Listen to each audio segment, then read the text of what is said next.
Welcome to the Chicago Bears Podcast, a presentation of ESPN Chicago, Chicago's home for sports. Here's your host, Pat, the designer.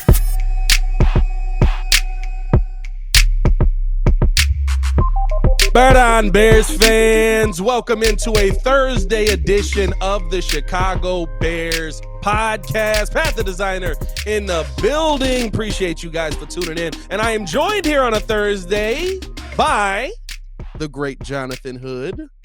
Hoodie, what's going on? Oh, man, listen. From a personal side, Hoodie has been somebody that's rocked with me in my corner for a long time. So it's always great to have you on the show with me, brother. Great to be on the show. I appreciate you. Appreciate you pulling up with us, man. We got a lot to talk about today.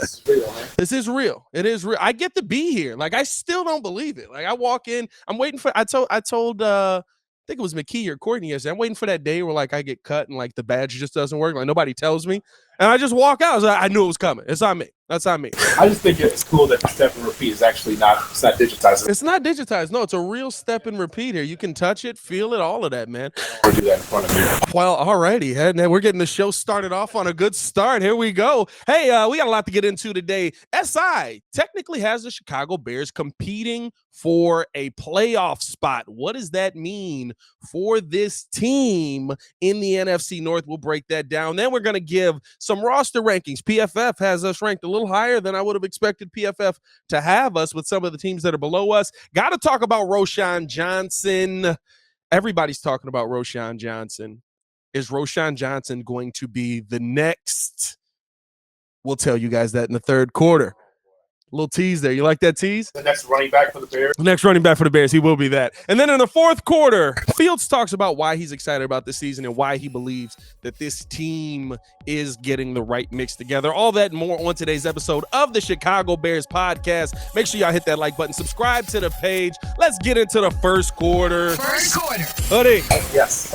Sports Illustrated has the Chicago Bears competing for a playoff spot. When they gave their report card, they talked about kind of what the teams have added, what the teams have subtracted in the season. They said that the Chicago Bears are had the best offseason out of any team here, but that the Lions are still the team to beat. They gave their kind of win projections, win totals based on what they saw the offseason. They basically have the Lions 8.5 wins, the Vikings still at 9.5 wins, the Packers and Bears at 7.5 wins. The Chicago Bears will be competing for a playoff spot, according to Sports Illustrated. Do you agree? I do not agree with that. But here's why, though. So, as a Bears fan, I can look at the team, Pat, and say, okay, you had 3 wins last year by design. We got a chance to talk to Ryan Poles, which was a great conversation we had with him in Indianapolis at the Combine. And he keeps saying that he wants to build the Bears the right way. Right. And I know what that means by him saying it. Right. Doing the right way, meaning don't build it up to being a playoff team and then disappear for 5 or 6 years. Yes. That's the worst. You want to have sustained success and be a team that's on the rise, step by step, right? And so when I look at the team, when people say, well, the Bears are going to make this big leap like the Bengals, they're going to be 3 wins to a playoff team. I mean, it could happen. I love for it to happen. But if it does happen, Pat, if you're on your way now, then I want it to be a playoff team every year on your way to the Super Bowl. Well, I'm looking at it more practically. And actually the way probably Ryan Poles looks at it as well. Okay, so you're built in the middle with your linebackers. Still need to figure out what you want to do with your defensive line. Offensive line, I think they're going to be some studs. Yeah. I'm really looking forward to it. I love Darnell Wright. I'm not going to lie. I'm looking forward to it. Yeah. Because he's nasty. Yeah. Right? I mean, Poles was able to decide, I want someone nasty on the offensive line. It's mean. That could be Justin Fields, and he's that guy. Did you hear how Baldinger described him on Pat McAfee's show? He said he's the prick that the Chicago Bears need. Oh, yeah. I was like, that is a heck of a description. Pat, you need that. Though. Yeah. Like, 5 choir boys is not enough on the offense. You need to have some guys that have a little nasty, a little dirty. Yes. And so Wright can be that guy. And so I look at that and I just say, okay, Justin Fields needs like another year to develop. Now, this will be his first year, should be his first year, where he feels comfortable enough in the pocket, where he doesn't have to run all over the field. So when we talk about playoffs, okay, does that mean they sneak in the back door? Do they have this charm season based on the schedule? All I know is that I'm looking forward to the season. If they're not a playoff team this year, it's not failure. No. What I'm saying is that they're building towards something. I think that's how Polls looks at it. So that's the way I look at it. I don't think that this is an estimation of how great the Bears are going to be, though. I think that's why this Sports Illustrated article was so interesting to me, because I think it's more of a right. Like the Detroit Lions are starting off against the Kansas City Chiefs. The NFL clearly believes that they are going to be a premier team moving forward. Yeah, really bold. The lights come on brightly for the Detroit Lions. And we'll talk about it. But as good as they were toward the end of the season, yeah. And the NFL thinks that you're going to be the next team. Yeah. Hey, Jared Goff versus Pat Mahomes is your matchup. You know what I mean? Like that's one of those. And it's not even a slight to Goff, right? Like Goff at home was fine. Goff on the road, mediocre. But like they believe that the Detroit Lions are going to be this take a big step team this season. They add some nice pieces to their defensive backfield, different things like that. They basically believe that Minnesota is going to take a step back. But I think that what I'm reading in this SI article is that they basically are saying the NFC North is not good. It's winnable. No matter what you think about these teams, we don't rank them high among the rest of the NFC, definitely not among the AFC. So the Chicago Bears, if they just take the step that we expect them to take, will be competing for a playoff spot. And I think that's the part to me about the SI article that's the most interesting, because I do expect the Bears floor to be 7 wins. All I need you to do is get to the floor, because that means there's a lot of good football being played. But maybe they can flip 1 or 2 games. Now we're talking about 8 wins. That puts you in that position. Could be. So I will tell you, and I have 3 times to change this when it comes to schedule. So when it first comes out, first blush with the pen, win, loss, go through it. Yeah. After, like during training camp, look at it again. Okay, who's cut? Yeah. Not cut. Yeah. Win, loss. But then before the first game, and this will be the Packer game, I'll make my official prediction. Yeah. But first blush with the pen, I had 8 wins. Mm-hmm. It surprised me, though. Yeah. Because I went through it, I'm like, win, loss. Damn, 8 wins? Did you do it twice? Like you had to do it twice to be like, do I believe this? Yeah. But then I look closely at it, I'm like, okay. And there's some games, Pat, I look at that I'm not sure about. Yeah. That's why I need 3 times to look at. Yeah. Like one of them is Denver. Yeah. I had L and then I scratched it out to a win, but then I thought Sean Payton, maybe there's a renaissance that's coming from Russell Wilson. I don't know. Yeah. But so there's a couple of games, like 2 or 3 games, I'm like, I'm not sure. Those 2 or 3 games I wasn't sure about last year, those are losses. Right. Because in the middle of the schedule, Atlanta, like Jets, that's why I thought, okay, the Bears could win those games, but the Bears weren't ready for it yet. Yeah. Now the question is, are they going to be ready for it this year? And I think the thing that you have to remember most is that, right, like there's still probably an addition coming to this team that if we're giving this team 7.5 wins now, I don't know how you feel. Like, I still don't know. I don't have any belief in this defensive line yet, because the 2 guys that you brought in to fix the defensive line are rookies. I hope that they're good. They're 2nd-round picks. I really hope that Javon Dexter is able to come out and make an instant impact, because he's going from a 2-gap to a 1-gap. I hope that Zach Pickens can slide in there and win a job. But I don't know that, right? Like, your best investment in this line right now is rookies, which is fine. But now Ryan Poles talks about sooner than later, we're hoping to go out and get a edge rusher. Who's that edge rusher, right? How do we view the win total if Yannick Ngakoue is rushing on the left side? Or if, I don't know about Leonard Floyd, but if they make a trade for one of these disgruntled guys out here, Quinnen Williams or something like that, right? Like, I think that changes. And the fact that we're at 7 wins already, you could be ticking off some more of those games by the time you get to the 3rd one and we're trained before the season. I'd like to be wrong about it. Yeah. But I'm only thinking how Ryan Poles thinks. Yes. Because he's thinking incremental success. Yes. Yeah. I mean, he wants to win the Super Bowl yesterday, but he knows that when he says it's a process, that means that he's not expecting the world now. But it's funny that you mentioned those guys in the defensive line, because Yurko mentioned this too, John Yurkovich, on part of our team on the Bears Network. So he said he found it interesting that the Bears decided to. He said, when you build a house, do you build the inside first or the outside first? The outside. And he thought, boy, the Bears did a lot on linebackers first in free agency. Yeah. And he thought the Bears should have spent some money on the outside, on the line. Yeah. He said, you're going to build a house, build it on the outside first, meaning the line. Yeah. He said he found it interesting that the Bears shored up their linebackers first. Yes. It makes a good point. No, 100%. But here's what I think. You mentioned the two guys. What give those names again that you gave? Javon Dexter and Zach Pickens. I think Pickens is going to be really good. He'd be a sleeper in this draft. I agree. I think they're going to take but like, here's what I don't like. When you're putting 100% reliance on a rookie to make your team what your team's going to be. The part that scared me most coming into this was that I thought the Bears were going to put a rookie at left tackle instead of letting, and I don't know what Braxton Jones is going to be. I hope that he's good. I like what I saw his rookie year. I hope he takes another step. But the part that scared me most was I was like, listen, like you go out and get a rookie at left tackle. He doesn't even know the NFL yet. You got Myles Garrett rushing from the other side. That's not fun. but you know what? Foles loves Jones. Yeah. Wasn't he there for every snap? Oh, yeah. Oh, yeah. So, I like that. But what I'm saying is I like that he left a guy who, even young, is still a veteran, knows how the NFL is going to put pressure on you. When I look at the other side of the line, right, like we're making these predictions on what guys are going to be based on what they did in college and stuff like that.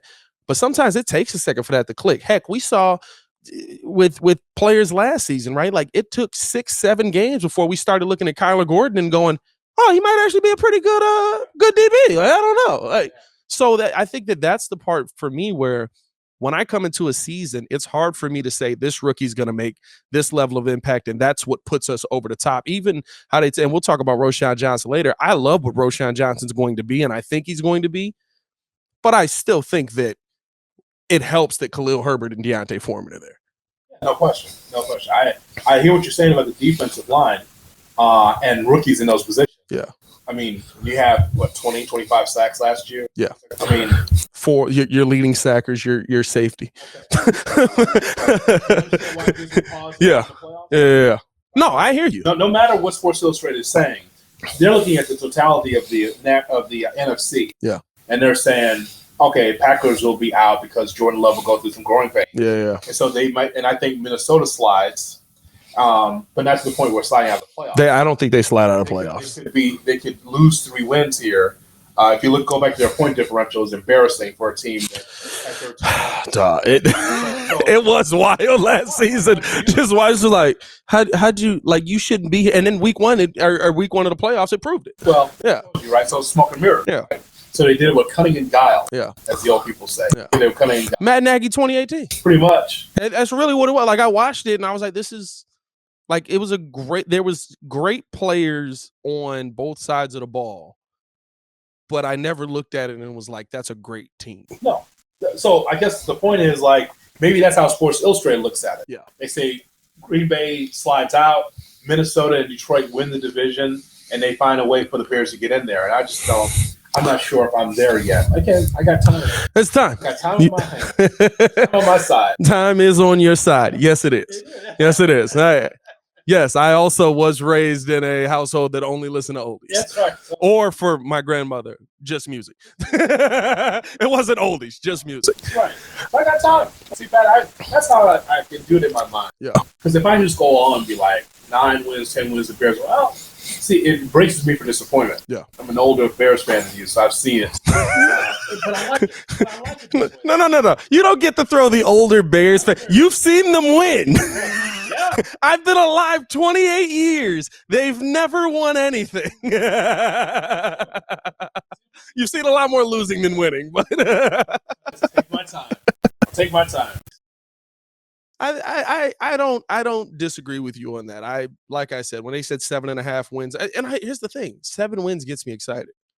7 wins is improvement. 7 wins tells me Justin Fields is playing better. You don't get 7 wins without Justin Fields playing better. You get 3 again. Realistically, right? Like, and you don't get 7 wins without your offensive line looking like some semblance of something real, because to me, the first 4 weeks, well, outside of the Packers, week 2 to about week 6, I believe, you got a lot of good defensive lines coming here. to attack a second year, a third year in Tevin Jenkins, a rookie on the right side. Your vet right now is Cody Whitehair. We're just hoping that he holds up for an entire season at center. So, like, there's a lot of question marks on this team that I think are going to be answered within the first 6 weeks. I look forward to seeing cut down day. Who's going to make it move on? Yeah. Especially on the offensive line. Yeah. Like Cody Whitehair is going to be on the team, right? Well, he already got his bonus. He already got that signing bonus, or not signing bonus. His what is it? When he made it past a certain date, so they give him a bonus in the contract. I thought he was gonna be cut, and then he's still here. But then here's the thing, right? Like I like how Poles has done this, where he said it's not great, but I can live with that. That I can't live with. And that's what Cody Whitehair is to me. Cody Whitehair is not a great center. He's not this dominant guy that's going to be a dominant. Yes, he's played well there, but that was 2 years ago when he was 2 years younger, 1 injury less. But he looked at the defensive line and said, no, we got to address that. He looked at the DBs and said, we got to address that. He looked at the right side of the offensive line and was like, we got to address that. We can figure that out next season. So I do like that as well, man. Hey, let's keep it pushing along. I think we're off to a good start. First quarter, we're up in the first quarter. All we can do is make it great out here, Hoodie. That's what we do. Let's get into the second quarter. Second quarter. PFF even giving the Bears a little bit. I don't know if I call this praise, right? Like it is praise based on where we've been, but it's still not good. Because where PFF has us ranked right now, as we get into this, they talk about our strengths, our weaknesses. The Bears go from one of the worst rosters in the NFL. PFF now has us ranked 22nd in the NFL. They have the Arizona Cardinals as the worst roster in football.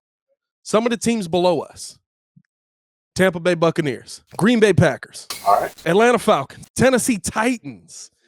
You got them. All right, they still below us. Carolina Panthers. Starting over. I thought Carolina still has some good players on that team. Hopefully not. Hopefully, I'm not gonna lie to you though. Good players aside, me and Courtney did an exercise. We broke down kind of like how their roster starts. I was like, they might start 1-5, and they better beat Atlanta because that's the one who's below them on this. So they've got a good opportunity. New York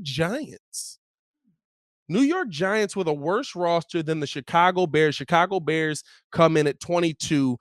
PFF noted their biggest strength, which was a really good strength last season, was their run game. And you add a Roschon Johnson into that. You've got Khalil Herbert coming back. You added to the offensive line. That was a pretty good running offensive line last season. Do you agree with PFF that the Chicago Bears have the 22nd best roster in the NFL? Team right above us, by the way, Vegas Raiders, which I don't know if I agree with that. I'm not going to lie to you. Yeah. So here's what I need to know: the formula, right? Right. So what's the formula? Is the formula based on the roster as is, or what you had last year coming into this year? Like, is it about the draft picks and the free agents? Oh, yeah, it's about draft picks as well, because they have rookies to watch. Is running back Roschon Johnson, again, hyping up Roschon. X factor for this team this season is a part of last year. Chase Claypool is supposed to be the X factor for the Chicago Bears in 2023. Biggest weakness, run defense. Okay. Oh, well, no question. Yeah, no question. Yeah, okay. A lot of rushing yards. So they hype up the running game for the Bears. Yeah.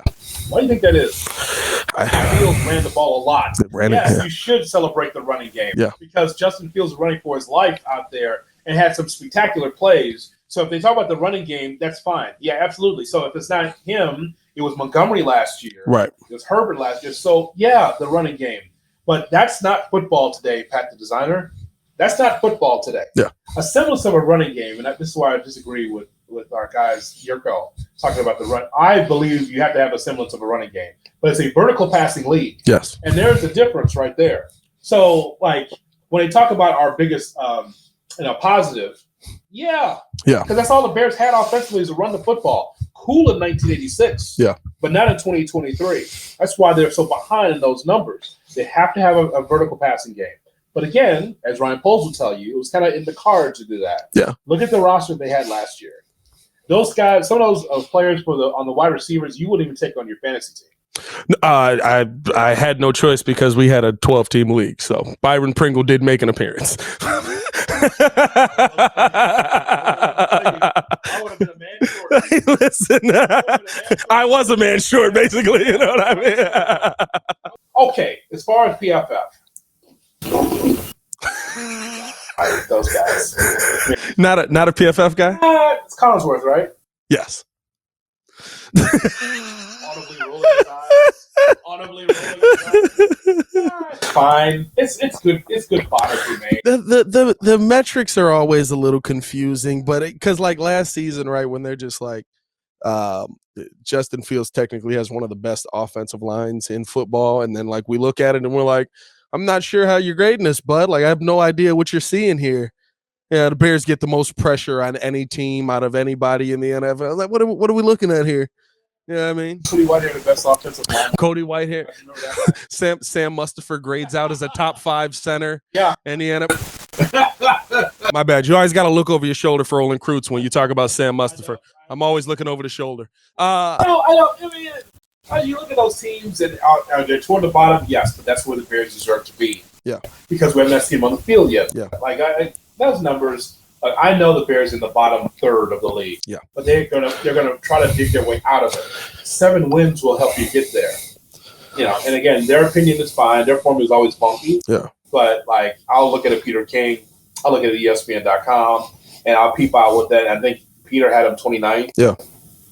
Okay, well, I think my big ESPN had him 27. Yeah, my biggest It's all deserved. my question mark isn't on where the Bears roster is. My question mark is always when I read articles like this, when I look at articles like this, what are you doing to grade the teams that you're saying are above us? How are you looking at those teams? Because like, I'm not going to lie to you. The Washington Commanders come in with the 17th best roster in the NFL. That means you're middle of the pack, but your quarterback, Sam Howell. That means you're going to lose a lot of games. So why would they be 17?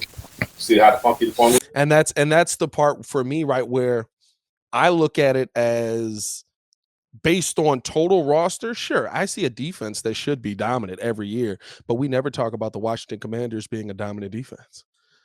I see the names on the defense that should be dominant, but we never look at the Washington Commanders and go, oh man, they really shut you down that well. I guess we do, but I guess technically we do. Darn it, when you just lean that way a little bit, but right, like, and so like that's always my question. How are we grading the teams above us? Minnesota, they have Minnesota 16th, just 1 game above the Washington Commanders. So you base that on what if you're PFF, right? And so again, I'm one of the few that will give Kirk Cousins credit. I think that he's a terrific regular season quarterback. Yeah. What's the bed? I think some in the playoffs, that's clear. You can't deny the numbers. The numbers are. No, he's got them. But just the idea that in a big spot, that's not the guy. He's not that guy. By the way, we're gonna get our win back from the Commanders this year. Oh yeah, I put that with a confidence. Yeah. Thursday night football. Because I think here's the thing with the Commanders that I always look at, or with a lot of these teams that I always look at. When you come into the season, the biggest thing for me is, okay, yeah, you have these names. Yes, you have these players. How are you utilizing these players? I've watched 3 years of an underutilized defensive line. This should be one of the most dominant defensive lines in football. And yet we don't talk about them as one of the most dominant defensive lines. Well, sure, week in and week out, we say, listen, Chase Young can get to the quarterback and he's going to be a dominant force. But then we don't actually see that come to fruition on the field for wins. And I think that's the biggest question that I have with a lot of this. Even last year, when they were predicting the Bears to be the worst team in football, which they ended up being by design, I looked at it and I said, yeah, but why aren't the Giants getting this same talk, right? Like, why aren't, right? Like, and so I think that's the part where I listen to the rankings, but I don't sit here and tell you that the rankings are a message from God. The right attitude. You know, over the years, I've talked to listeners on our radio show. And, we're now doing mornings on Captain J Hood. And, some are always concerned about what the national media thinks of their favorite team. Yeah. It's weird, right? Yeah. A lot of energy. Because it's just like, I can't believe so-and-so said that about our team. I can't believe that. I'm like, just wait for the games, man. Yeah. I said, you as a Bears fan, your opinion matters just as much as PFF. Yeah. Just as much as Pat, the designer, versus Jonathan Hood. Like, it doesn't matter. Yeah. Like, It's not going to change what the Bears do. Whatever your opinion is your opinion, right? Yeah. The FF and their funky formula does not affect me one way, shape, or form. Yeah. It doesn't. Yeah. But here's why, Pat. It's like what you just proved, right? You scrolled up and talked about teams like Washington has a stout defense. Yeah.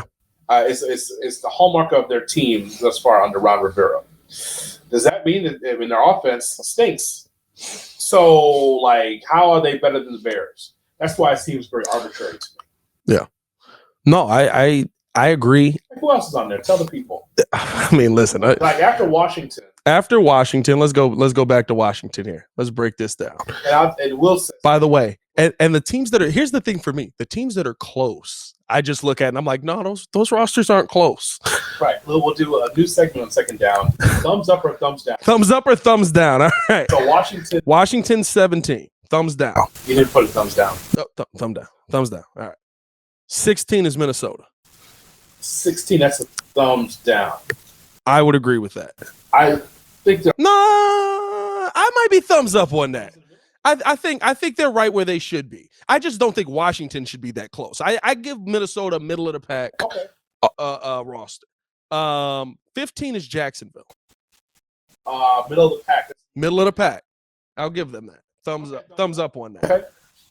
14's Cleveland. Really? I'm going thumbs down on that. Okay, so where's your offense? Deshaun. like that's it. Like that's your offense. Deshaun. Okay. People thought he was going to turn water into wine as soon as he picked him up. Yeah. Like, dude just came back from a long suspension. Yeah. And a lot of Vaseline. Yeah. And he spent a lot of time away from the NFL. Maybe listen to more Ice Cube there, Deshaun. Maybe listen to a little bit more Ice Cube there, my boy. I mean, just a disgusting individual.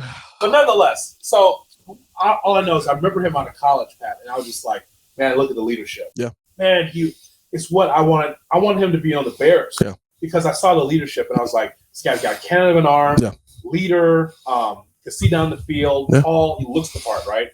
Football, a lot, is when you walk through the room, when you walk through the airport, what's that guy look like? It's what you look like. Yeah. And so he looked like a quarterback and a leader, and then, of course, he's disgusting. Well, yeah, on the field, he can play. Yeah. That's all. But not last year. Yeah, not last year. So now this year will tell a greater story than we could ever tell about the Browns and offense. Yeah. So 16, or the 14 for them, right? 14 for them. Biggest strength, offensive line. Biggest weakness, defensive line. There's some problems there. You thumbs down in that one? It's a little high, don't you think? 14? Oh, no. Yeah, I agree with that. I'm thumbs down in that. It's a little high. Because to me, here's the problem that I see with a lot of the league. You get a quarterback like Deshaun Watson, and I do agree. Here's the thing. Deshaun's still a really good quarterback. I don't care what anybody says. Like, I think he's going to come back. He's going to be one of the best quarterbacks in the NFL. Like, he had tight ends blocking for him his rookie year, and he made magic out of it. Like, he's amazing as a football player. Terrible person. But I mean, listen. But you can't just rely on the one guy to do it all. And that's what's going to make you a top 15 team in the league. And if your biggest strength is your offensive line and Deshaun Watson, sure, you're putting up a lot of points. But if your biggest weakness is your defensive line and you can't get to the other quarterback, that means you got to put up a lot of points every single week. You can't have one game where you miss. And I don't see the rest of the roster on that. So thumbs down on that. What else we got? Detroit Lions, 13. I give that. I'll give them that. I like that. Even with the loss of Jamison Williams, little dice in the back room, or I what's going on in Detroit? What's going on? On campus? Ultimately, yeah. In the facility? Yeah. I didn't know I couldn't bet on. I just love that. That's always the excuse. I didn't know I couldn't do that. You knew that. You know why? Signs all over the field. I've never been in the line facility. I know there's signs. Yeah. You can't do that. Yeah. Now, again, it's a slippery slope. I'm sure there's a number of players that look, especially in the offseason, and be like, I want to gamble on this. But they're smart enough not to do it at the crib. Here's the common sense thing for me. How about don't use your phone? I'm like, no, yeah, there's no burners out here. You got nothing like you can't have the spouse do it. I mean, I know the NFL is technically the FBI, but come on now. So thumbs up for them. I think that's properly rated. I'll give them there. 12 is Pittsburgh.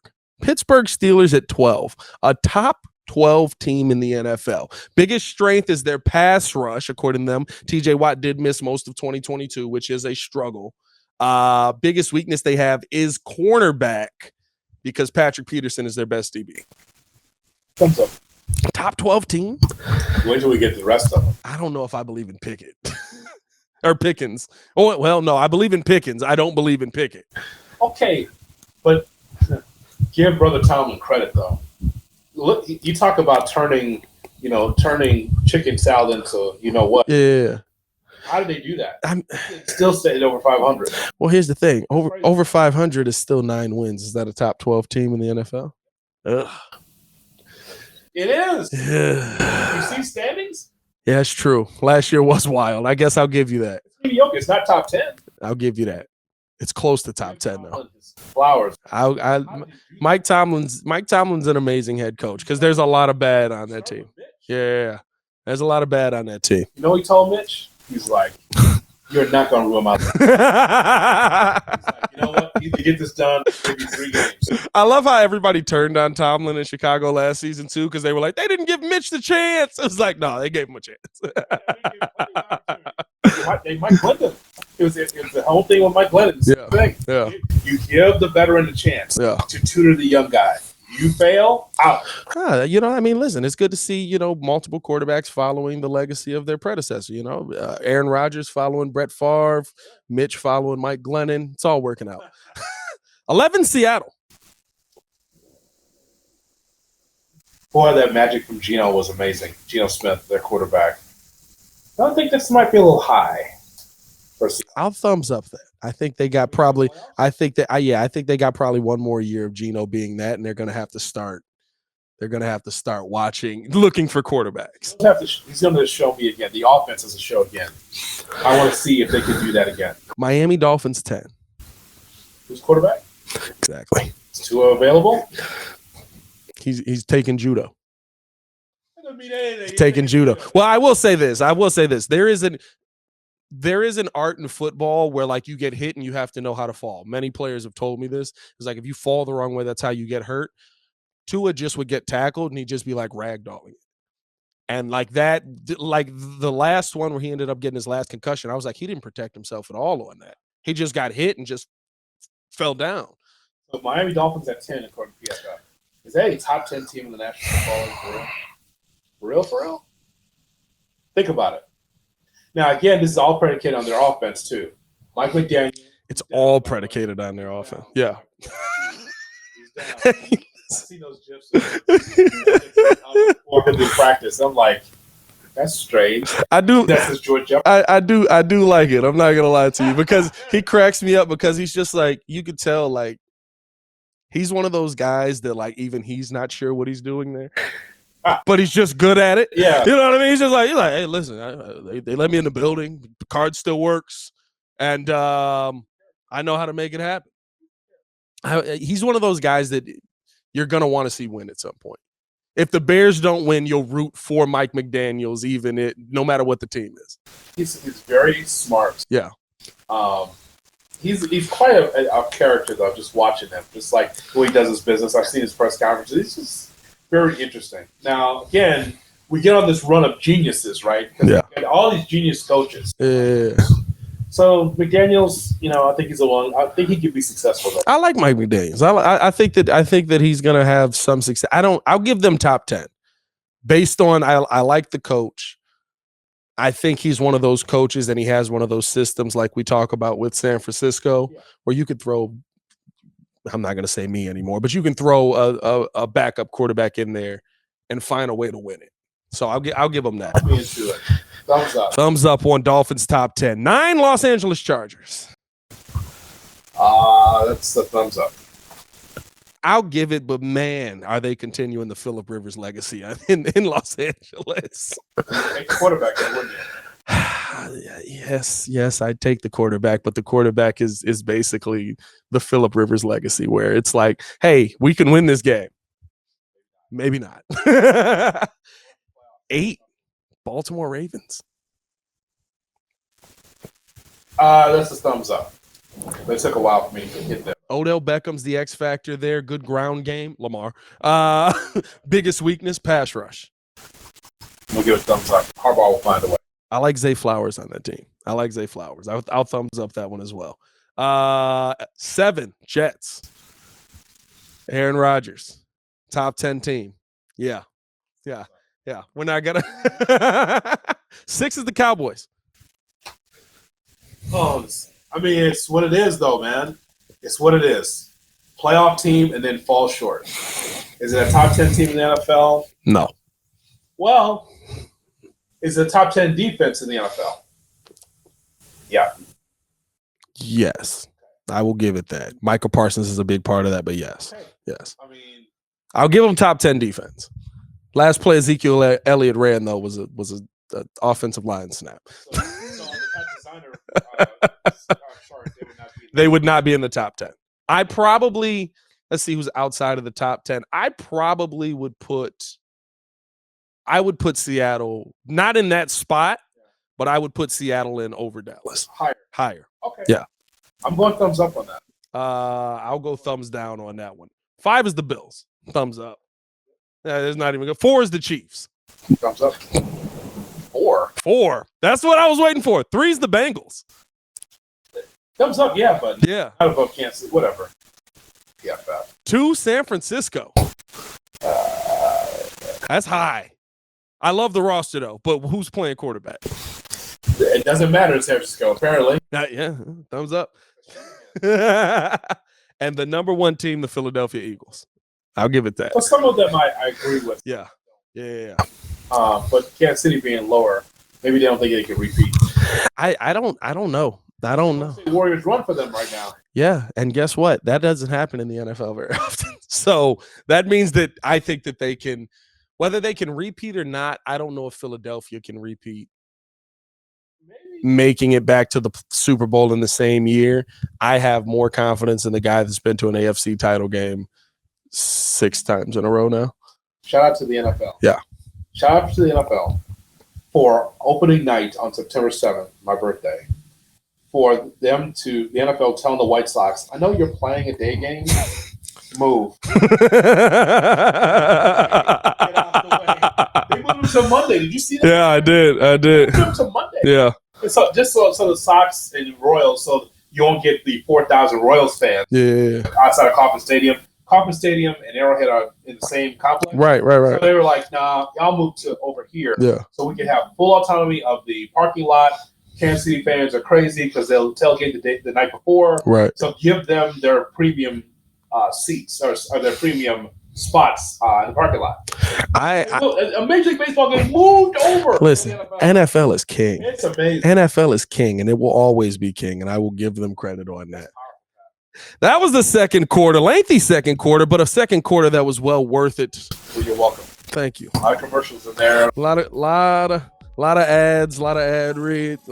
Excuse me? What's going on? Whoa. Shout out to you. Let's get into the third quarter here, Hoodie. Third quarter. As we got to talk about a little bit of what this young rookie can be. We just did the PFF rankings and kind of where the teams rank, where the Bears rank, different things like that. And they said the rookie to watch was Roschon Johnson. Ryan Poles keeps talking about how he didn't believe that the Bears were going to get Roschon. He ran 53 simulations.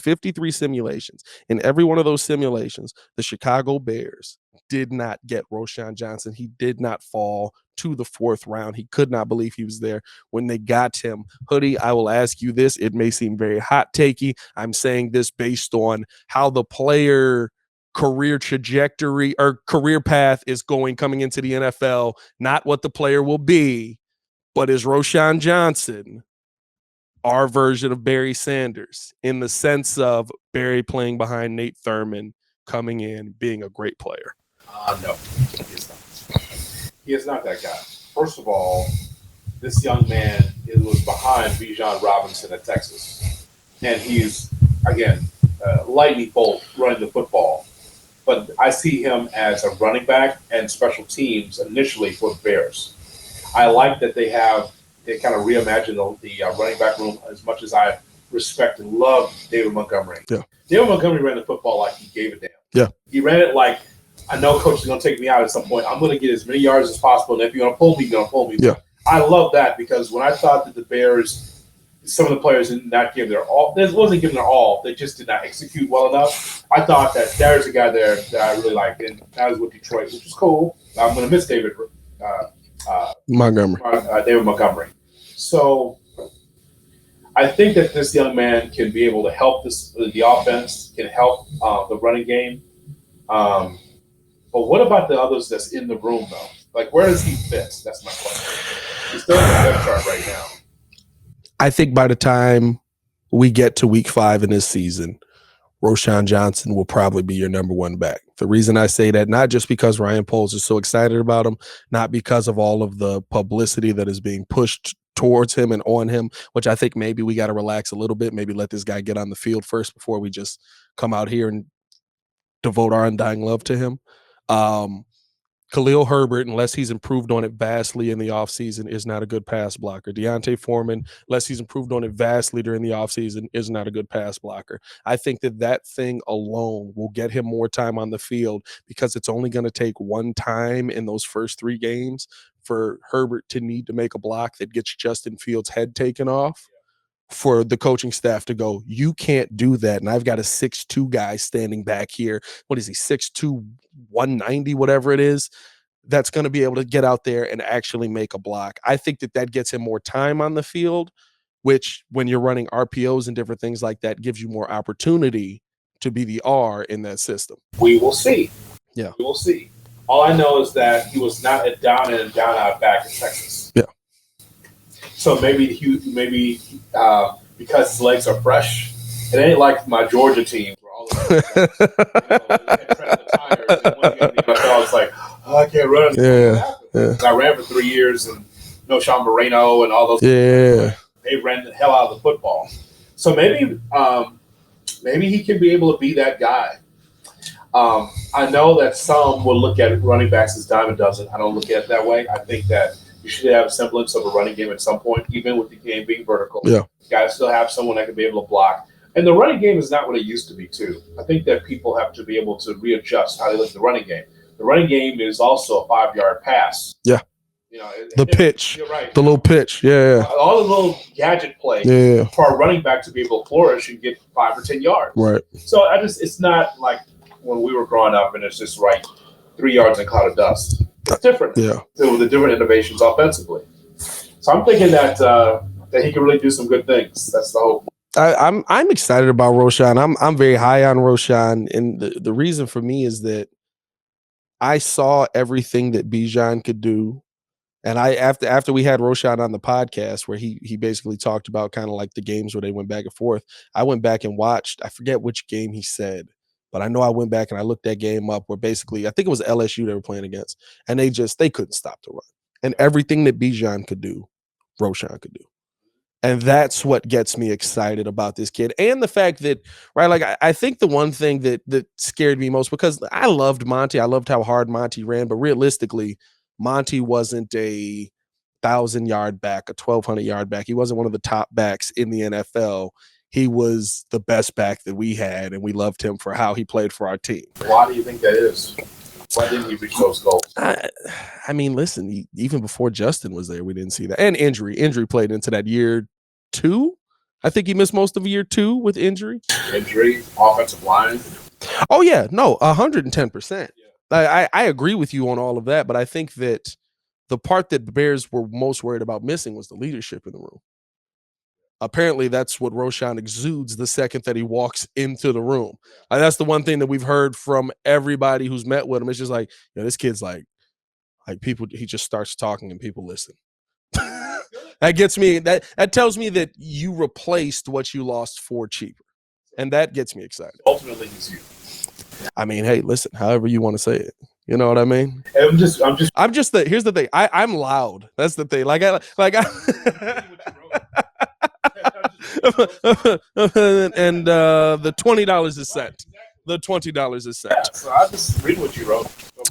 I don't know, man. Like when I look at, I know it's a rookie running back. I know that, right? Like there's a lot that we're gonna have to see on the field, but I see things right now that he does better than the backs we have on our team. He's not faster, but that he does better than the backs we have on our team, and I think that's his lane into the starting line. That's the hope. That's the hope. We'll see, man. See, I see the thing. I can't put 100% on rookies yet. Yeah. Because rookies are suspects to me. Oh yeah. Even though I'm high on Sewell. Noah Sewell, man.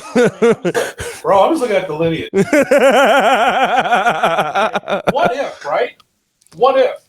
Because I'm looking at the Sewell lineage. Yeah. Like, what if he's something? Yeah. Late round, like second day pickup in the draft, I believe. Yeah. Okay, what if he's something? I'm okay with. I'm excited about it. Here's my the hope is that this is not the St. Brown brotherhood. You know what I mean? and here's the. I think that Noah. This is the one thing I'll give Noah. Noah's good enough to push others to be better, because you know he's behind you, and I think that he will be good enough in the NFL where he can take your job. If he looks at his draft stats, like I should be better than this. Okay, well he's going to prove it on the field. Yeah. I'm looking forward to that. I'm looking forward to That's the rookie you're most excited about this season coming up? That's not Darnell Wright. Darnell Wright's the one we're all most excited about. But I think that, yeah. So you give me the tackle from South Carolina. Okay. That would be my guy. You a little excited about him too? Yeah. Okay. Why not? I'm not mad at it. You know, you have a problem with the kid from Miami, though. You're not sure. I don't have Javon Dexter. Yeah. I'm probably more hopeful than most on Javon Dexter. I just want to see it on the field, because for me, and Yurko broke this down as well, going from a 2-gap to a 1-gap is easier, because now your mind's not wait on the play. Now your mind is just go get the quarterback. Yeah. So I'm more excited about what he's going to be in the NFL probably than most. But I just think that, right, like in your first season, are you going to be in the backfield the entire time? Are you going to have the help that draws you away? The real question is, if you are a star-studded player to start off your career in the NFL, guess what they're going to do? They're going to throw double teams at you. How do you adjust to the double team? How do you adjust, right? Do you have players on your defensive line that are going to take that pressure off of you, right? Is Dominique Robinson going to finally be that guy that's able to take some pressure off? So I think my question is more so with the entire defensive line, because there is no guy there's no Aaron Donald on this team. There's no guy that you look at and you say he's getting double teamed every play that's going to take the pressure off of this rookie. Javon Dexter might be that guy. So we'll see, man. Let's finish this thing out strong, Hoodie, as we get to the fourth quarter. Another hot take. Fourth quarter. Not really a hot take. Fourth quarter. That's what ball players do, man. They put the 4. Tom Brady. Oh. 5. Oh. Yeah, he had the 4. He had the 4 up. Tom Brady. Yeah, yeah. No. Nick Foles came in, had him confused. You know what I'm saying? That's 4th down, right? Fourth quarter. You got to be careful with that around here. Justin Fields talked about why he was so excited coming into this season. He's working with DJ Moore. He's got a lot of talent around him now. He also talked about the process that went in and how basically, right, when you read into what he says, the Bears believed in him and they were never having these conversations about, you know, where we might move you, we might take a quarterback, blah, blah, blah. They were more so having the conversations about what's going to help you take that next step. Do you like seeing that from the Chicago Bears organization here? Do you like that the Bears are including Fields in their preseason talks, something that Aaron Rodgers, a star-studded Hall of Famer, did not get? I do like that, because you want to have a player invested in the team. Yeah. And so if you feel like Justin Fields is one of your pillars of the team, then you should invite him to be all in, right? Yeah. It's one thing to just treat a player like a player. It's like, here's just another player coming in. But they know that he's a special guy and the leader of the team. Yeah. One of the captains of the team, if I'm not mistaken. Yes. So that's why that's important for him to be able to know what's going on at all times. I think it's great. You know, what if it was the opposite? What if the Bears did not invite players in or say, hey, you're welcome to spend time in training camp or in our preseason talks. Yeah. I mean, Cliffy, Mitch. guys, man, they'll live in Florida, California, other places. We at the crib. Like, I'll be there when you need me. Yeah. But he lives here. Yeah. He's still around here. So I do like that for the Bears. I think that this is the one thing that I've loved about Ryan Poles' tenure here. This one shouldn't be surprising to us, but it is because we don't see it very often. But it just feels like we're finally running this organization, very much unlike the Chicago Bulls, like a big boy organization. And I like that to me, that tells me, right, like all the stuff in the offseason where it was, do they really believe in Fields? Should they trade Fields? You're going to get more draft capital if you trade Fields than if you trade.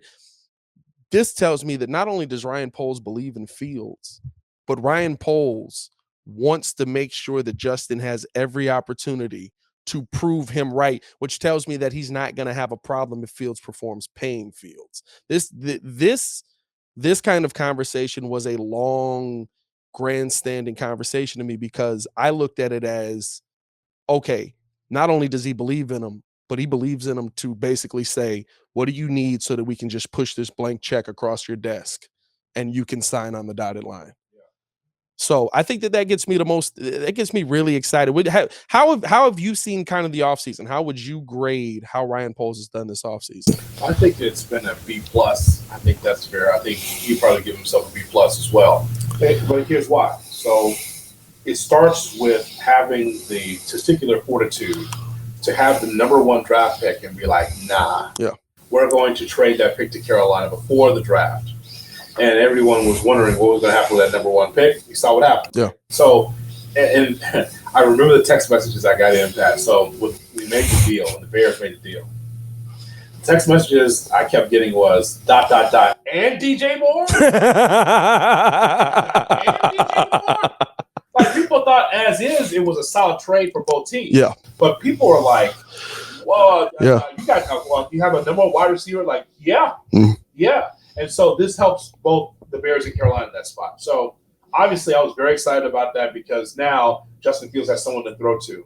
However you want to put DJ Moore, top 10, top 15, however you rank him, at least it is a weapon for Justin Fields to be able to work with. Yeah. It is a go-to guy. Already, before he steps on the field, DJ Moore is the greatest wide receiver the Bears have ever had. Or at least one of them. Ooh. Someone Google search. Greatest what? Better than B Marsh? DJ Moore better than B Marsh? Who? Well, listen, we didn't get to the play. Coffee B Marsh? Hey, he's still a good wide receiver. He was still a good wide receiver. There's a lot to get you to the playoffs. Not here. Not here. He was a what? 1,200 yard, 12 touchdown wide receiver. DJ Moore. That's a little light. B Marsh? Yeah. Yeah. Okay. No. Never accuse activity with accomplishment. Okay, I'll give you that. I'll give you that. I mean, while I'm talking, just look. While you're doing that, I'll tell you a story about B Marsh. Let's do it. So, I'm doing a remote with Jesse Rogers from our station, ESPN 1000, and we're at Fittspeed in Northbrook. This is Northbrook. Yep. Fittspeed. And I think B Marsh might have been a co-owner of that.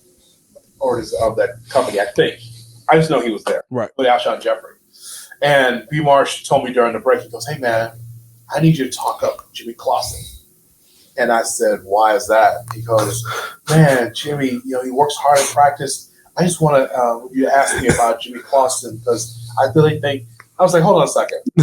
I said, Jay Cutler is your quarterback. Yeah. You want me to talk about Jimmy Clausen, bro? I'm like I said, no, I'm not doing that.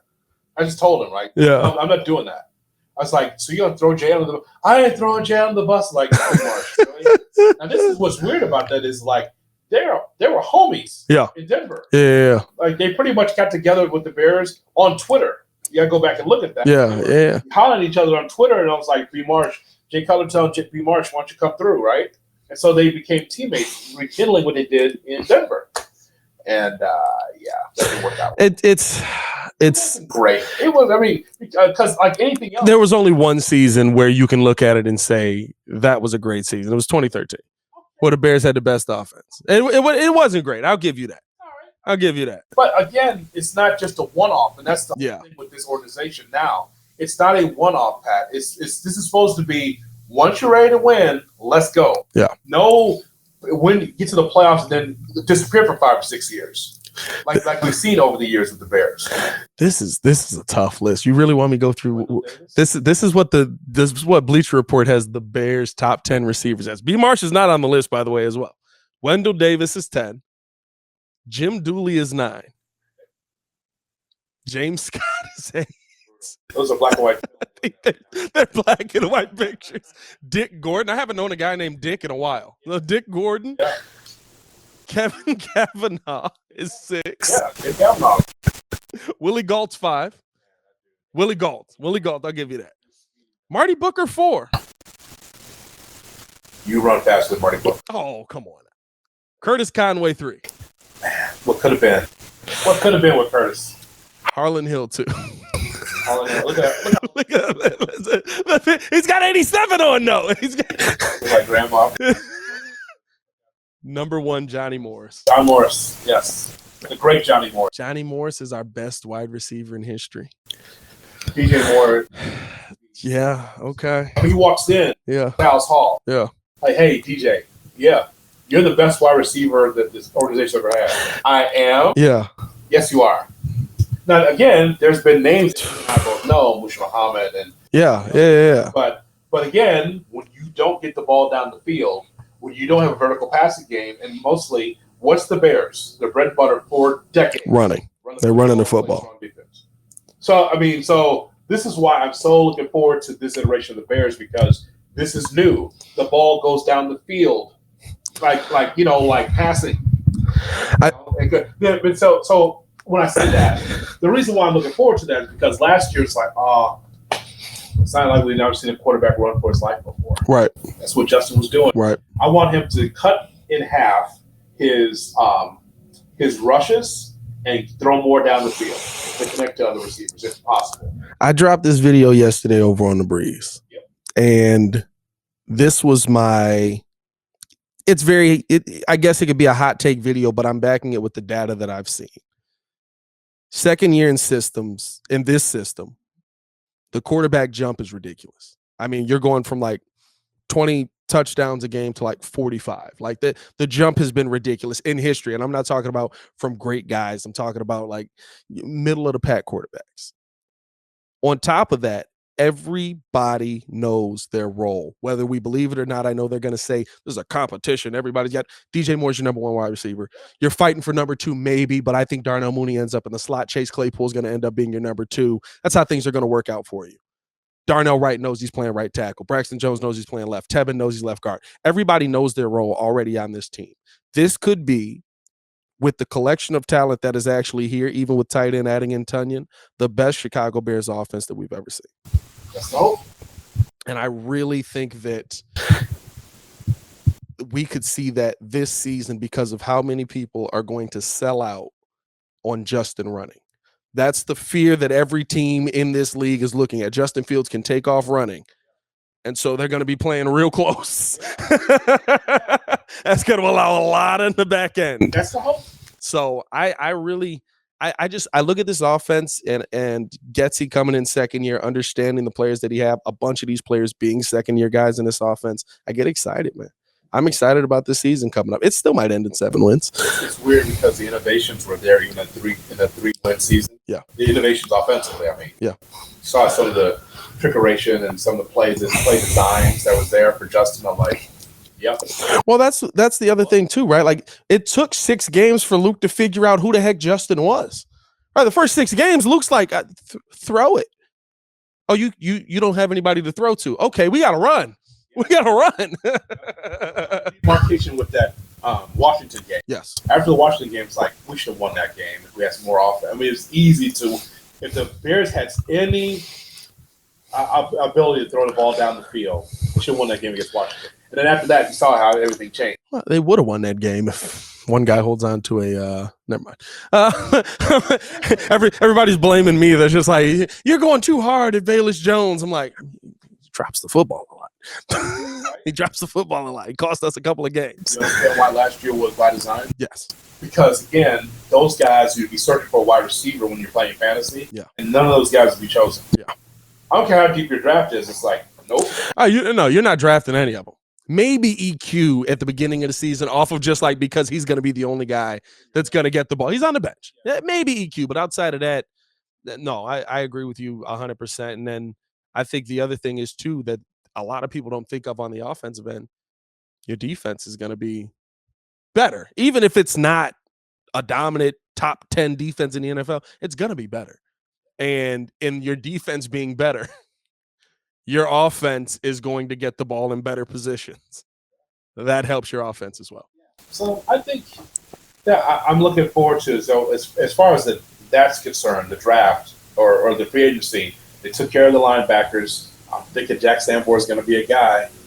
I mean, it just seems like it's poetic to me. I like Sanborn. An Illinois guy, he comes in and made some really good plays last year. Yeah. Sideline speed. I'm like, next Urlacher? What are we doing here? I don't know about our next Urlacher, but I like Sanborn. It's nice speed, though. Yeah. Good speed. Good speed on it. Okay, so then from there, you go through the free agency, took care of the linebacker spots. You took care of the secondary. I like what he was able to do there with some of the things that. So I think it's been at least a B+. An A+ probably would have been taking care of the defensive line. Right. I mean, that's the only thing that really holds the Bears back. You got to have veterans on that defensive line. And so now, even though we're in May, I'm still wondering, is he going to plug in one of these guys we talked about? Ngakwe? Well, I think he is. Saying sooner than later tells me yes. The Jets guy that you mentioned. Quinton Williams. The Jets, I mean, figure out a way to get that done. I mean, you feel like you're close. You feel like you're close with Aaron Rodgers. Do all you can. Yeah. I know the Jets, Yeah, I think they'll get him signed. I think that's I think there's some posturing going on that he's like, you guys got Aaron Rodgers before you got me. Okay. And I've been here. Just, rub his shoulders. Yeah. And pay the man. No, 100%. Yeah, but what if, right? So if you take care of one or two guys on the defensive line, maybe the team's even better than we think. But if you can't get to the quarterback, what aggravated me is like so many games the Bears played and the opposing quarterback's jersey was clean. Come on, bro. No pass rush at all? Yeah. Come on, man. No, that's the biggest. That was our biggest problem last season. That's 100%. So we'll see how this thing all works out, man. Great to have you in studio as always, Hoodie. Always welcome back on the podcast. Appreciate you for coming through, man. We're done. We're done. What about overtime? That is 4 quarters. 4 quarters and what about overtime? No, we're dominating. It was a 48-3 game out here, Hoodie. It was a 48-3 game. The defense didn't get a chance. Your problem is I invited the talk show host. That's okay. That's okay. I love it. Hey, man, appreciate you guys for showing love. As always, make sure you guys like the video, subscribe to the page. Make sure that you are listening 5 days a week over on the ESPN Chicago app. As always, for Jonathan Hood, I'm Pat the Designer. Y'all stay safe out there, Chicago. Peace.